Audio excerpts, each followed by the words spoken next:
Good afternoon, everybody. My name is Sharon K. Schiller. I'm running for Walla Walla City Council position number 5, which this year they're starting the West Ward. Oh, thank you.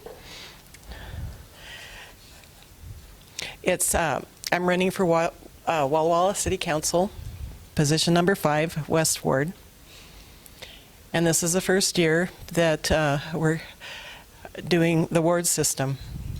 When the subject of changing to the ward system came up in City Council about 2 years ago, I was against the idea because I felt that there was a stigma associated with my area, including the focus of higher crime statistics.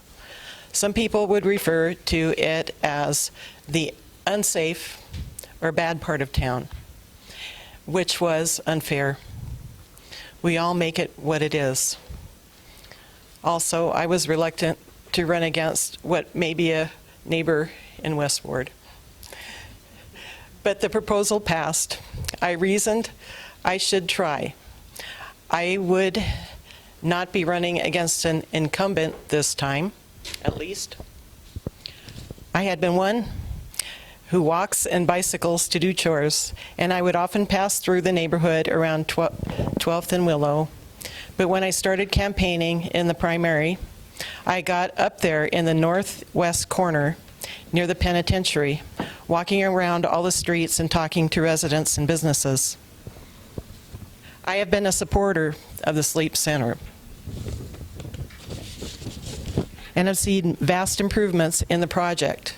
But some people in Walla Walla still scorn the guests unfairly, though they are complying with city ordinances. I have become more interested in those who reside in the West Ward since becoming a candidate, no matter what income level, employment status, age, ability, or disability. There is becoming more strain on individuals due to rising costs. Whatever program is promoted, we should never nullify the incentive to work. I believe everyone wants to be self-sufficient, and hindrances to their financial success can result in mental illness. However, we are developing our town according to opportunity for funds rather than have our town's development based on what is fair for the people. Social equality is one of the 3 points of sustainability, according to Mayor Barbara Clark. The other 2 are protecting the environment and economic feasibility. Low-income people are people too. We are supposed to be a government of the people, by the people, and for the people. We have been told that Walla Walla is aging in its demographics, and the growth in Walla Walla is projected to be in the opposite corner of the city. Why is that? Do you really blame families for moving out of the area or not moving here in the first place? But we have a great development area in what used to be agricultural land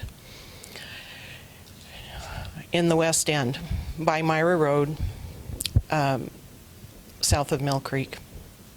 And what about the 2 buildings that remain empty in the town center outdoor mall? What is happening? I am not a single issue candidate, by the way. You can get a copy of my platform and my biography from me after the forum. Thank you. Now, CM Nostalgia, that is the Lummi language. It's a coastal Salish language where I lived for a little while. And they start all the ceremonies and celebrations with that. It means it's a coming together of the minds. So, I'm Susan Smiley-Nakonieczny. I was born and raised here, and I went to high school here, but I left and went off to college. I built my career, and then I came back 8 years ago. I am a teacher. I'm educated. I have of course, my BA in education, and I have my master's in educational technology. And a little bit about me, I'm certain that I'm the best candidate for this position because I am invested in the community. by teaching our youth and also working with parents. And we also own a downtown business, my husband and I and partners. I'm at the pulse of our city every day. I believe in maintaining a high quality of life for our law-abiding, hardworking citizens, and this means maintaining safety in our neighborhoods and public places. Fewer tax increases, more affordable housing options, and transparency in the decision-making process. I'm a good listener, and we all need to be involved. I'm a professional, honest, trustworthy, and I will listen to and ask the tough questions and be a strong voice for the Walla Walla City Council and my constituents, which is the whole city. I am running in the West Ward, but so that person would meet with people in the West Ward, but we make decisions for the whole city. So I teach at Pioneer Middle School. Both parents were public service workers like me. And most of all, I'm just a regular person who wants to make a difference. And that's why I'm running. So thank you. Dorothy, in the front row, hang on to the, speak to the microphone. I will. I'll ask Susan the first question. What downtown business do you have? We have Walla Walla Overstock Outlet. Okay, thank you. Sharon, why did you say at the city council meeting that the no panhandling signs were discriminatory? I didn't understand that statement. I didn't exactly say discriminatory. What I said was that they were degrading because they pointed to a certain segment, and I felt like the West End was getting picked on for this. I had felt that a better idea would be to make an ordinance so that we were all equal under the law instead of picking on the poor people. And we can't put up signs for behaviors for everything. And they're still there. I complained about it twice. And it actually makes me kind of ill to go in and shop at Super One. And is there one in Grocery Outlet? And there used to be at least 2 or 3 at McDonald's. And I just think they're unnecessary. We can deal with the problem. We can say no. Reasonable people say no. Sometimes people want to say yes, and I think that's their right. If somebody's asking them for assistance to, so they can have a meal if they're really hungry. I don't expect to. I don't think we should be supporting any drug habits or anything like that. But I know what it's like to be hungry in the morning, and I've seen a lot of the people that stay at the sleep center and they don't have anywhere to go during the day. They go to the area by Super One a lot, and so people kind of blame that on the homeless. Just biding your time wherever people can tolerate you. Thank you. Thank you, Susan. Over here, Susan, I'll get you next. Carlin? This is a question that is, up to now, the city's not found any answers for, but I thought I would ask the question anyway. Do you have any answers for the thing you were just addressing, or for affordable housing? Do you have any genius answers for the problem we have with affordability and for people that, they have no place else but to go to stand out in front of Super One and Panhandle?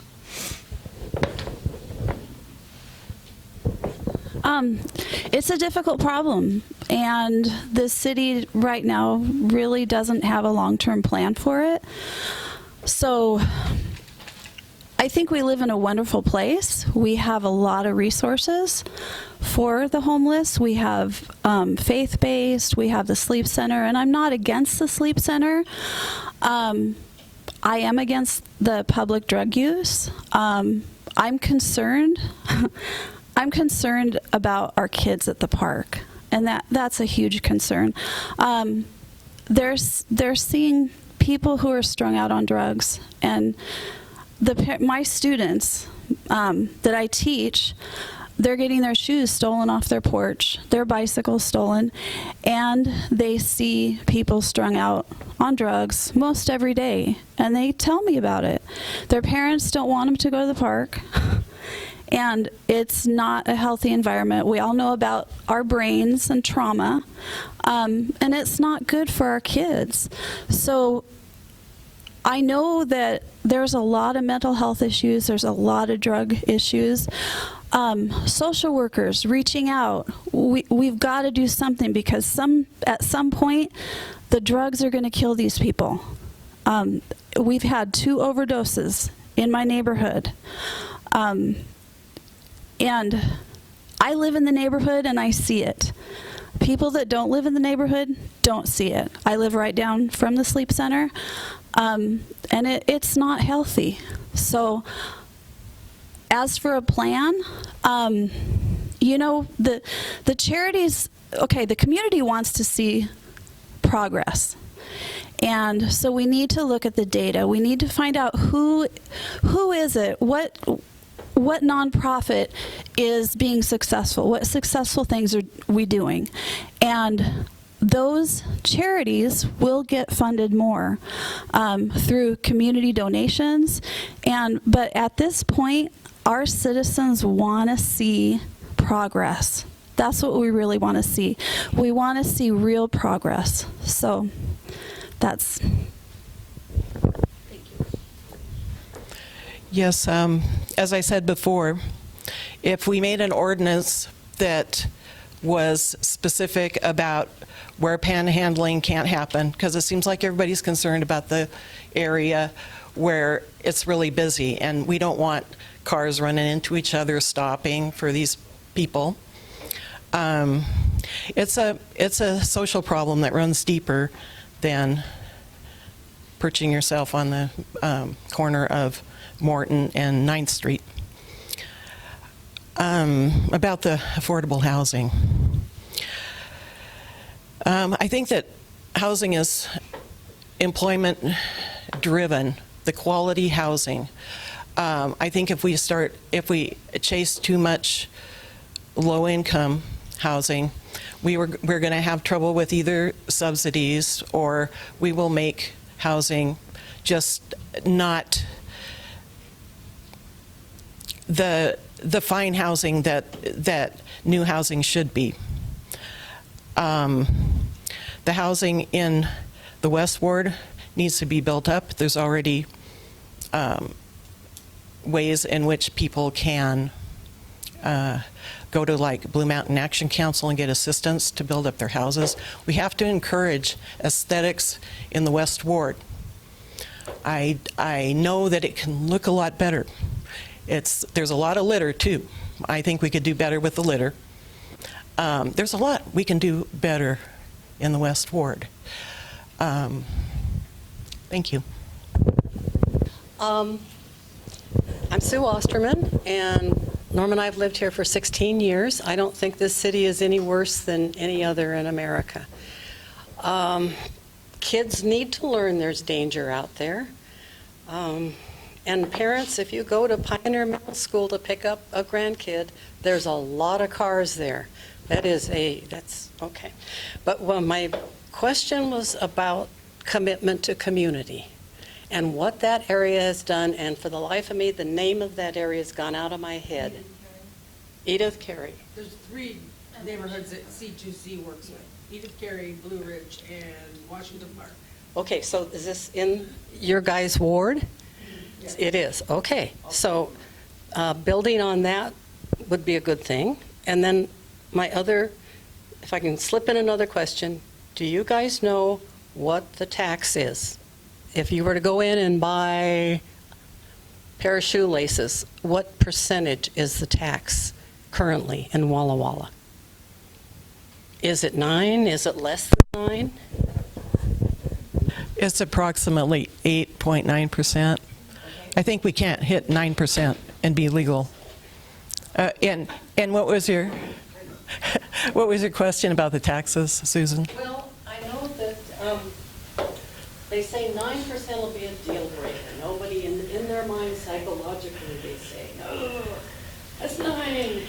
It's, as long as it's under 9, it's fine.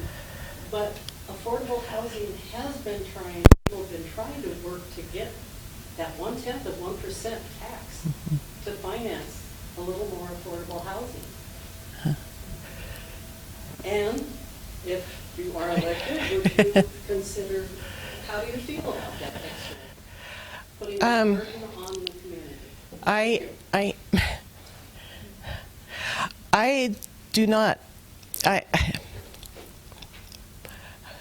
I'm always open to having my mind changed when I have a good discussion with somebody. But right now, when it comes to taxation, raising taxes to make more affordable housing, I still think that housing is a market thing. It's best driven by the market and subsidies as they come through. And there are no guarantees on subsidies. And there's no guarantee of sustainability of the housing if we do build cheaper housing. And as I say, I'm always open to having my mind changed. But at this point, I don't think that would be worth the effort. I think it would make taxpayers angry. Thanks. Okay, so affordable housing, we definitely need it. But it's not just affordable housing that we need. We need housing for everybody. The more housing we have, it will bring down costs. So it's important to satisfy all the levels of income, and the codes, we need to look at the codes. I have talked to a gentleman who's trying to build a low-income housing, and he can't do it because of the codes. So we need to look into that. We need to support the partnerships with the groups like C2C. They're doing a great job. Our city's doing a great job with the block parties.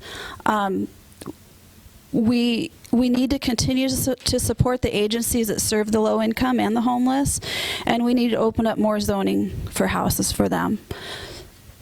And another thing, with funding issues coming up, we have our safety emergency services. They're in the red, $700,000. So that's another thing that's coming up. It needs to be prioritized by far, but personally, I don't believe in raising taxes to burden our community members. A lot of us are already burdened. And for me, it's going to depend on what is the priority. Safety and health services, by all means, we need it. In fact, the people in the West Ward probably need it the most because they are the low income and the homeless. And I live on the main corridor, and the emergency services are going past my house all the time. So we need to look at all these things, and affordable housing is important. So thank you. The biggest housing subsidy in the United States for years has been the fact that homeowners can deduct their mortgage interest. That dwarfs by far all other housing subsidies. So ownership housing is subsidized that way by the ability of the owners to deduct interest. The idea that subsidized housing is some kind of unique phenomenon that depends on public policy is false. John, I'll let you take it. Apparently, there's a big drug problem in the West. I live in the West Ward, 1 block from Washington Park. My wife and I are walkers. You all know me. You know where I live. There's not that kind of problem. It's not there. The Washington Park is used by the football leagues. They play football all the time, so forth. When the question is asked about homelessness, it's switched over to drug dealers and drugs and so forth. 2 different things. I worked at the homeless shelter. The people who were in drugs or whatever, out the door. They're not there. They're regulated, but it's done by volunteers. Are you suggesting that we're going to put them on the budget and come up with money for the Marysville plan, and to have it actually the work that's done by volunteers now would be done by the city? Is that what you're asking? Like I say, the community wants to see results. And we need to look at the data, and those charities that are getting the most results for the people who are out, and not all of them are at the sleep center. And the ones that are on drugs are certainly not at the sleep center. I've talked to them. I don't know when you walk, but I walk there too, and I see it all the time. So I'm going to disagree that we don't have a problem. I'm also going to say that there's a lot more going on in our school system too, with legalized cannabis, recreational cannabis. We have a problem. We have a problem with vaping. We need to educate people. It's a health problem right now. As for the sleep center, I do not want to put any more tax dollars towards it. It's been coming out of the general fund. I'm not against it, but I think that we have a lot of great charities here that support and feed, and that can be done. So what's missing is the social workers reaching out, going to them, and with, drug abuse issues and mental illness. So, thank you. Well, good afternoon, and thank you for inviting me and allowing me to share. I'm Steve Moss. I'm a long-term resident of the city of Walla Walla. The last 46 years, this has been my home. I'm currently serving on the city council in an at-large position, and that's the same position I'm seeking to be re-elected to. For over 40 years, I served the city in community services, and the vast bulk of that was with Vermont Action Council. The last 22 years as the CEO. I've also had an opportunity to work on both city, state, and local organizations. That opportunity has allowed me to work with lots of leaders in the community, some of which that I've been able to carry over with my work on the city council. I believe that both my current work and my past work allows me to be best suited for the city council. I do plan on serving a second term. As we're talking about the wards, I did vote for the ward system. It's in our neighborhoods. We did spend about 1.5 years looking at how the wards should be configured. There were about 8,000 people approximately in each ward. And then we spent another 6 months determining how the implementation should occur. And we are having 2 wards be elected this cycle, the west and the east, and then in 2 years, there'll be the central and the south wards that will be up for election. And that would allow for 4 wards and 3 at-large people making up the 7-person council. With that, I guess I'll have 20 minutes to hang myself with questions. On sorry there was a Green New Deal event, and I wonder how you see the city can get involved in things like the Green New Deal. Well, thank you. I do, first of all, I do believe in climate change, and I think it's being caused by the tremendous amount of CO2 pumping into the atmosphere, along with other pollutants. The state of Washington has some mandates which have fallen down to the city, and we are starting to implement policy changes and practical applications, I believe, to slowly start to impact that. One small example, the parking ticket vehicle, scooter. When we purchased that this last year, that's an all-electric vehicle. So we are looking at applications as we need to replace vehicles. We've also recently purchased hybrid vehicles. So there are ways that we're looking at that. But there are other federal and state standards that we're very, in my opinion, very aggressively adopting to address that.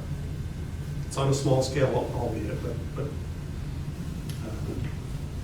I think we owe the community, and we owe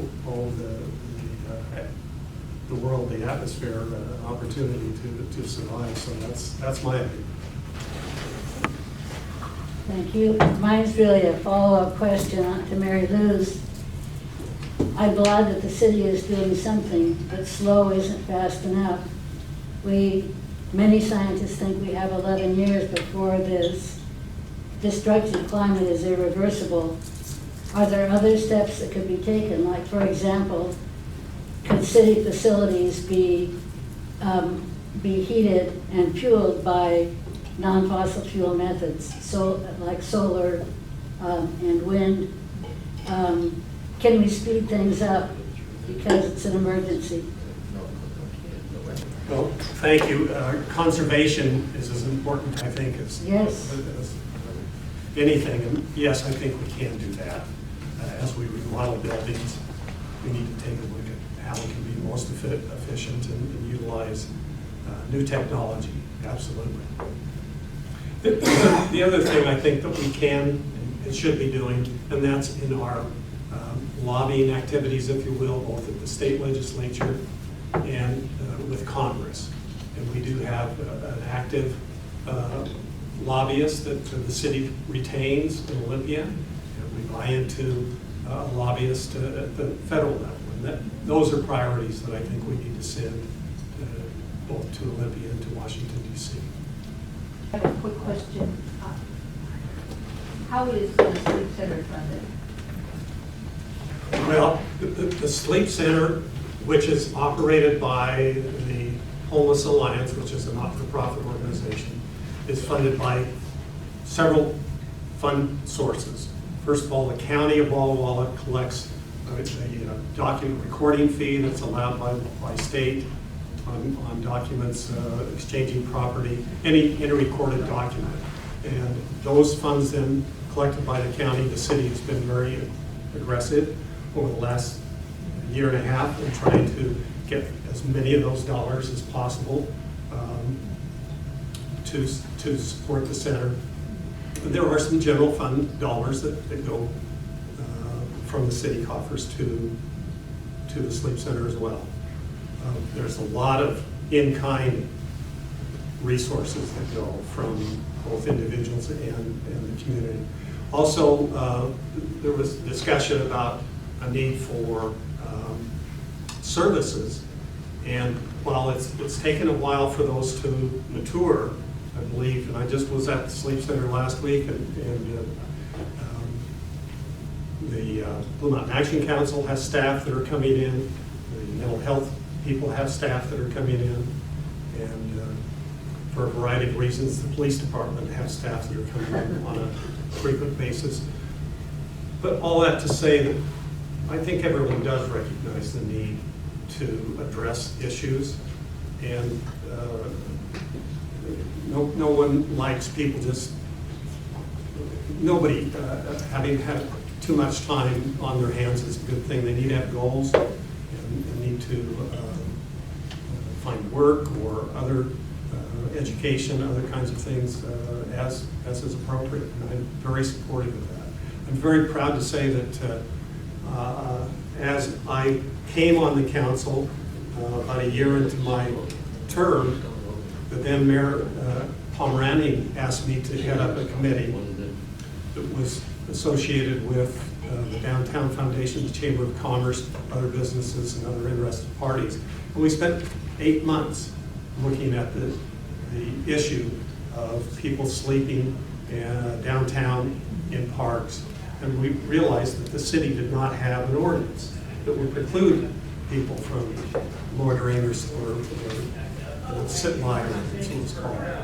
And so we went about looking at other cities and how they have adopted one. The one issue was that if we adopted one ordinance, then we, the city, were responsible to have a place for people to go. And that then born the sleep center. It has had, it's in its third iteration. It had a couple of stumbles initially, but I'm pleased to say that I think it's in a much more mature situation and state that it was 2.5 years ago. Well, would you talk about the zoning code 2018 update and how that was helped to alleviate the affordable housing program? Wasn't that the intent of that zoning code update? Well, it's one step. It's one mechanism to try to alleviate. And we do have an affordable housing situation in our community, not unlike every city of any size across the country. Everything's relative though. Just reading about the tremendous expense in King County, certainly in California, Portland, Oregon. That's not to say that, and ours is much less financially, but then our average wage is quite a bit lower as well. So it's a relative situation. So we did take a look at the zoning, and we tried to compress the various zoning requirements. And we've got a couple of experts here that sit on the planning council that know a lot more about it than I do, or studied it more so. But I think we're headed in the right direction. It allows for a lot of the property that is underutilized to more easily become available for housing. And different kinds of housing. And different kinds of housing, yes. Not just a single family home. Right, right. Thank you for doing that. I agree with you. Hello, I'm Gracie Hopkins, current president of the WWCC Equality Club. My question is in response to what was discussed with the West Ward candidates about the panhandling signs and anti-panhandling signs and how they recommend to give to local charities instead. I would ask, what would you say to the leaving it up to faith-based charities to help out the homelessness problem, and particularly ones that might discriminate against LGBTQ people, and which would leave LGBTQ youth in particular vulnerable? Well, as many of you probably know, that subgroup of people are much more likely to be homeless and to be discriminated against. We do have a plethora of not-for-profits in our community and very professional people that do address homelessness. I would be disappointed. I'd like to hear more about any specific organizations that you feel do discriminate, because I have not observed that. There are 1 or 2 churches in the area that are of faith. I'm talking about not-for-profits. Yeah. I can understand. I won't argue with you on that issue, but the not-for-profits that I'm familiar with that really do reach out to the homeless and have that as their primary mission, I've not seen that. Well, yes, my mom is on the Pantry Shelf Board, and they do not discriminate. However, they do operate out of the Presbyterian Church, which does discriminate. Was there the other part of your question? That's just the part that is the fact is that it's on the sign, give to your local charities instead. and leaving it up to charities to help rather than letting people use their First Amendment rights and asking for money on the sidewalk has been protected. I'm glad you bring that up because that is a protected right. And we cannot pass, it was suggested that the city pass laws to eliminate panhandling. That's illegal. So what the police department has done, I think is worth a try to see if, and again, I won't speak to some of the faith organizations, but not-for-profits that I'm aware of that are addressing homelessness, I don't see that as an issue. And if it is, I'd like to know more about it. This is related to the apartment building that's going up where the Elks Club was.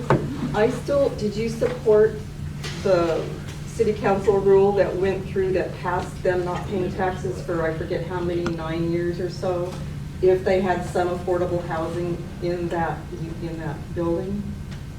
Can you explain it, how it's justifiable? Well, I'd be happy to. The state of Washington allows tax exemption for developments currently within downtown areas. And it was passed by the state legislature to spur on economic development in downtowns that might be failing. And the city of Walla Walla did have established a zone, and it is within that downtown core area. There are two potentials for tax exemption. One is a 12-year tax exemption if they if they allow up to 20% of the units for affordability. Now, their definition of affordability is a little different than mine, Really? But the state definition is 10% at 80% or below area median income, and the other 10% below, at or below 115% of area median income. Still affordable for some, but for many not. And another approach is to allow an 8-year exemption with no affordability marked or earmarked for the project. They came to the city and asked for that 8-year exemption initially. And I balked at that.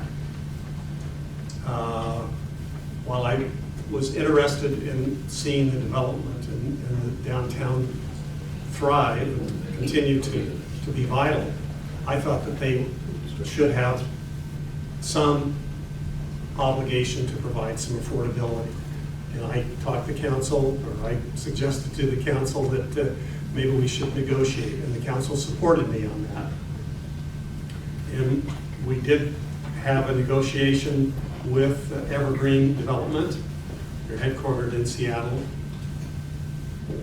And we came to a nominal amount, but I thought, again, they did not, nor were they required to disclose anything about their financing. So it was hard to know exactly what leverage we had other than yes or no.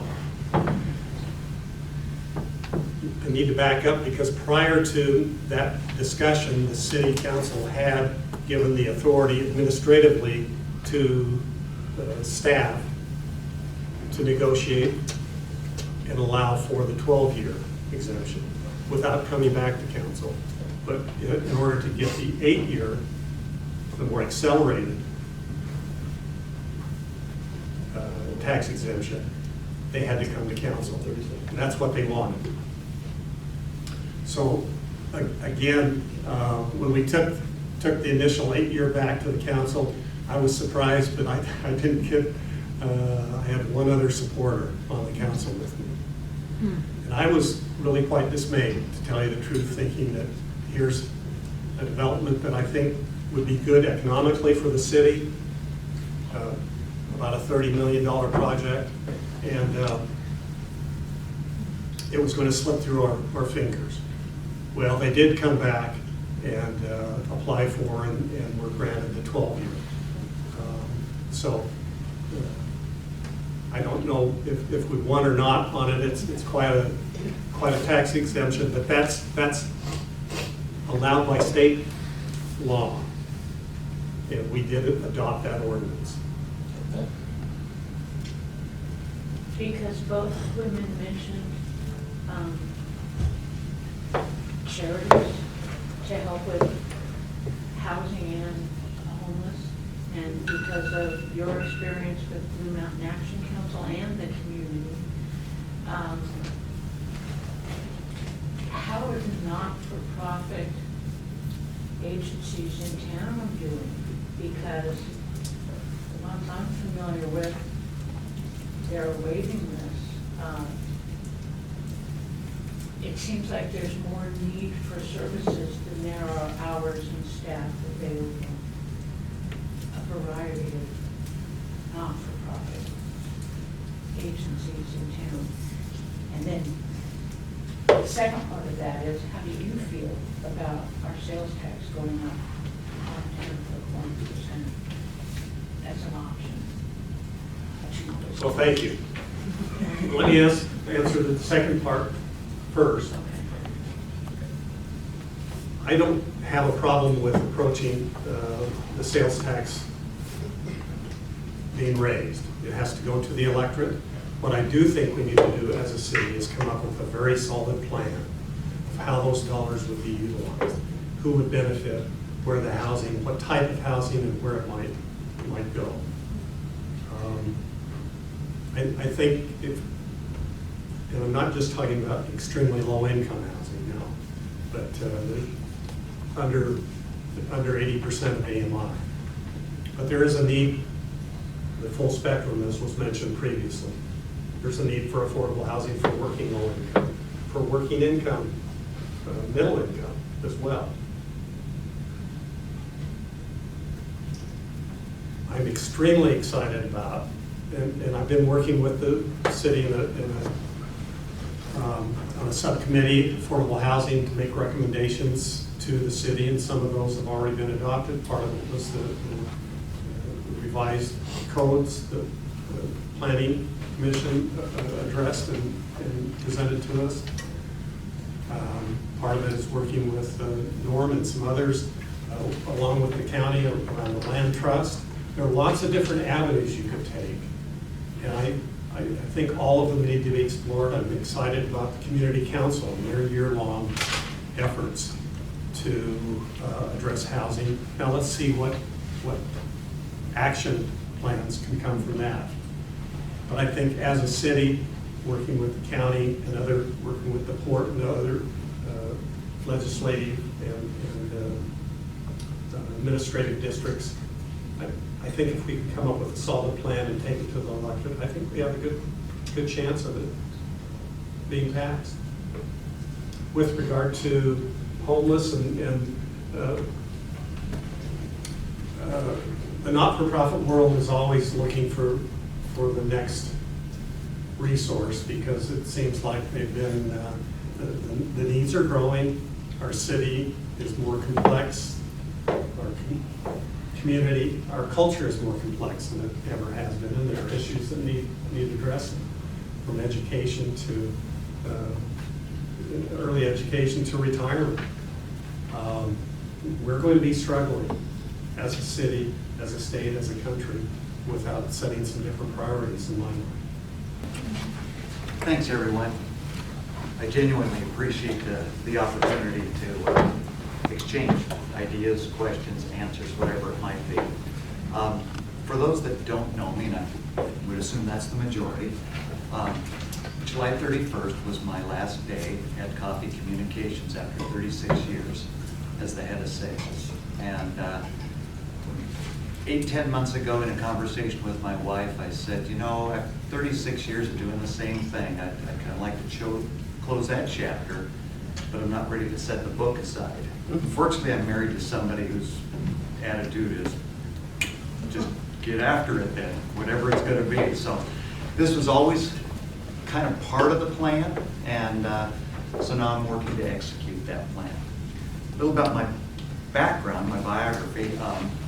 I have a bachelor's in civil engineering, well, I'm a High grad, bachelor's in civil engineering from Washington State, and an MBA from Seattle U. So in the voter's pamphlet statement, with regard to the port's work, I wrote that I'm equally comfortable reviewing a set of plans or a balance sheet. So I think the education aligns quite well with what the port's work is. I'm also an instrument-rated pilot, so when the FAA is in town discussing infrastructure projects, I know what a VOR, DME, and an RNAV and all of that good stuff is. We're not going to get we're not going to get lost in those conversations. And I've also been part of the port's air travel coalition since 1995. We're the group that lobbies Alaska Airlines on behalf of the market and the like. So there's a lot of past involvement. I think the education aligns quite well. And frankly, the work of the port interests me. I guess the last thing is that in retirement, I'll be able to dedicate all of my energy to this role. And this isn't to say that those commissioners that have day jobs can't do both. I couldn't. Part of that is because copies, 3/4 of copies work Central and Eastern time zones. So I felt it'd be poor form to have a commission meeting with me in Chattanooga and the next one with me in Detroit and the next one with me in Colorado Springs. Somebody was going to call attention to that. So one had to wait for the other, and now it's the other's time, hopefully. A lot of questions have been pinging back and forth about raising tax, levies, rates, and the like. And the way I look at it is if the port is successful in broadening that tax base, maybe the individual hits on us in the city and the county are actually lessened. So it's one thing to keep in mind that one of the goals that I would have is to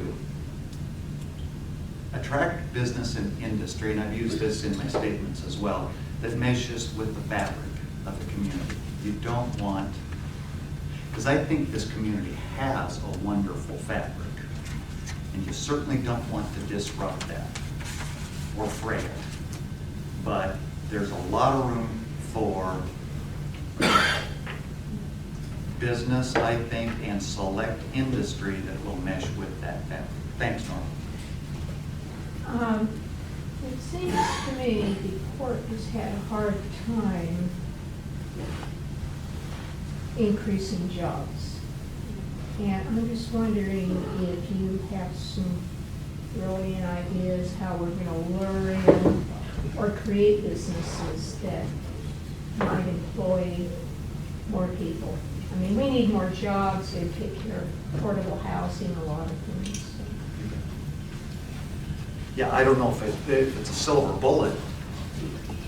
I was the third employee at Coffee, and my primary, I should say our primary competitors were Miami, Phoenix, Chicago, and the New Jersey side of the Philly metro area.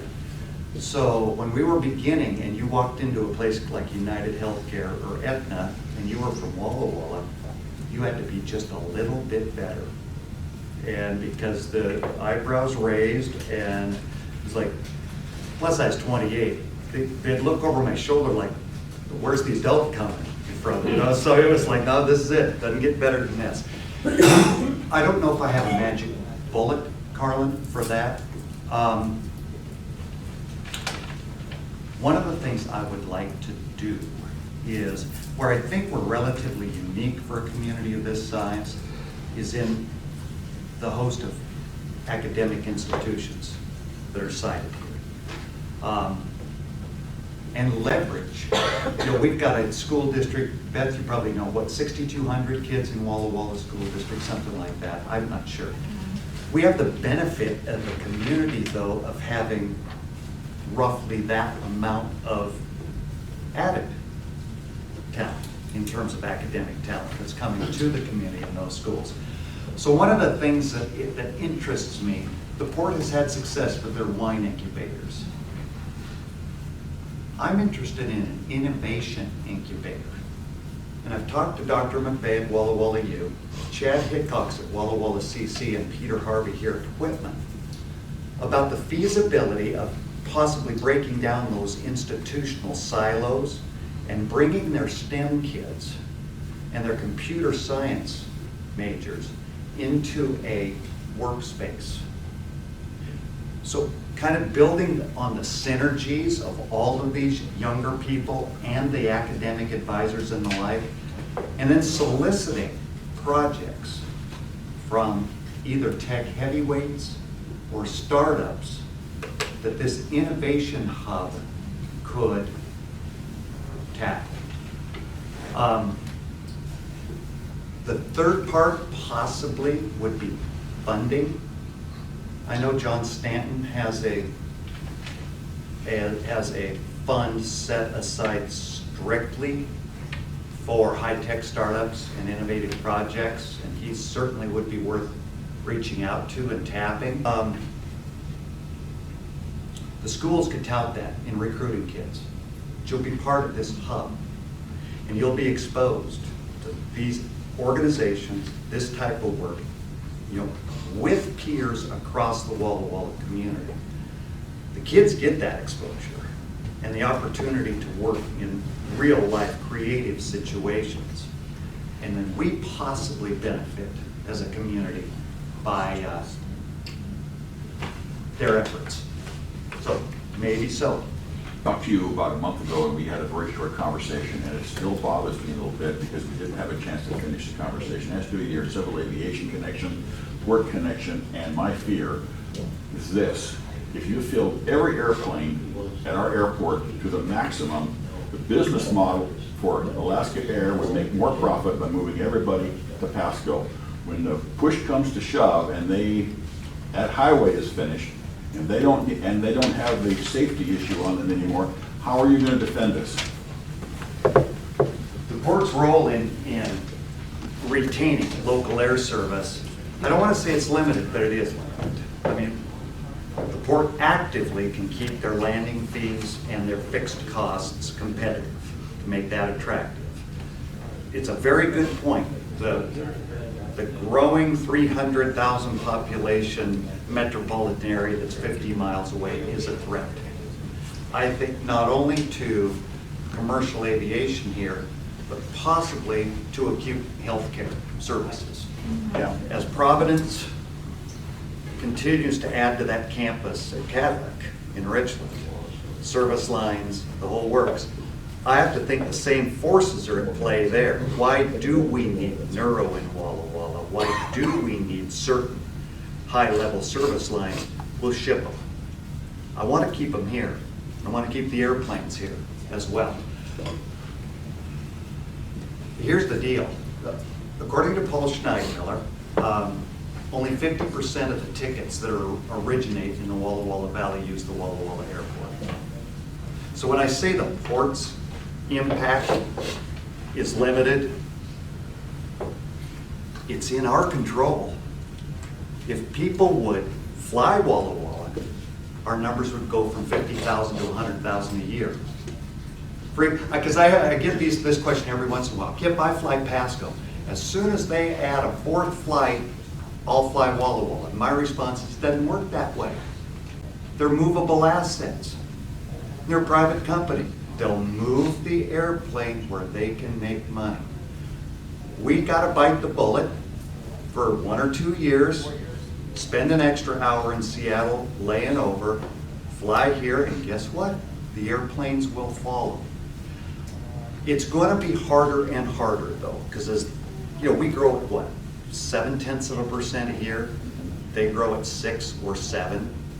So in 1970, we were 45,000 population, the county. Put together, Franklin and Benton were 90. It's 2 to 1. It's 5 to 1. I wouldn't blame Alaska in another 25 years when it's 8 to 1 population. It kind of at some point is going to be like, why? Why are we bothered? In part, we're never going to grow at 7%. I don't think we want to. But I also think 0.7% is not getting it done. to remain a relevant, separate economic entity. Somebody said, what's acceptable growth to you? And I said, on this hand, never, ever, ever do I want the need to have drive time traffic on morning radio. Over here, I'd like to buy a Frosty. Can I get a Wendy's? So somewhere my acceptable growth is between drive time traffic and buying a Frosty. I hope that, I don't know if I answered your question, but Fly Walla Walla is going to keep us in the game. Well, the companies will follow the profits. Thank you, Kip. Yeah, you bet. What was that? The companies follow the profits. Absolutely. So that if the airplanes are, if the business model is against us, we're going to have some good talkers. Okay, that's. I was just on the phone with Mike Osler 5 days ago talking about the changes they're going to make to their January, February schedule. So I got the dialogue open. He's the director of schedule planning there. So Mary Lou, another question? The Walla Walla Community College is struggling. And do you see the sport having a role in maybe including your ideas about the innovation? the problem I have, to begin, I think that's the most marvelous institution going. It's benefited both of my kids greatly in their academic transition from high school and the like. I think the state of Washington does the community colleges in general a disservice. You can't ignore elementary education. I mean, you've got to lay a solid foundation. But frankly, I think the community college is treated like a stepchild. And if I would ever have an opportunity to lobby on their behalf, you can rest assured that it's going to happen. Some of what you said is occurring. I don't know, Walla Walla CC now has classes at Columbia High School in Burbank. At the request of Packaging Corporation of America and Tyson, they approached the port, who went to the community college to offer workforce training in the Burbank area, and that's occurring. In fact, from what I understand, and you better not print this, but I believe Dr. Hickok said that there may be some discussions with the port on putting a building on one of those lots in the Burbank Business Park that they have. So getting out of Columbia High School and actually having a Walla Walla CC footprint over there. So that's happening right now. And absolutely, they're going to be at the top of the list when we're approaching prospective employers. The school's willingness to add programs or shift and the like to adapt and to turn out. Well, you guys can see it in the enology program, the wind program. They're quick to pivot and put themselves in lockstep or in tandem with the jobs required in the area. Same thing in the conversation with Dr. Hickox. He said he says, trust me, nobody loves a recession, but jobs are the #1 problem that a community college has. It fights with our enrollment when the economy's good. So I said, awesome, we got 2 counter-cyclical industries in town, you guys in the penitentiary. So when things are going down, they're going up. That'd be my guess. I don't know that for sure. But anyway, did that answer your question at all? Thanks.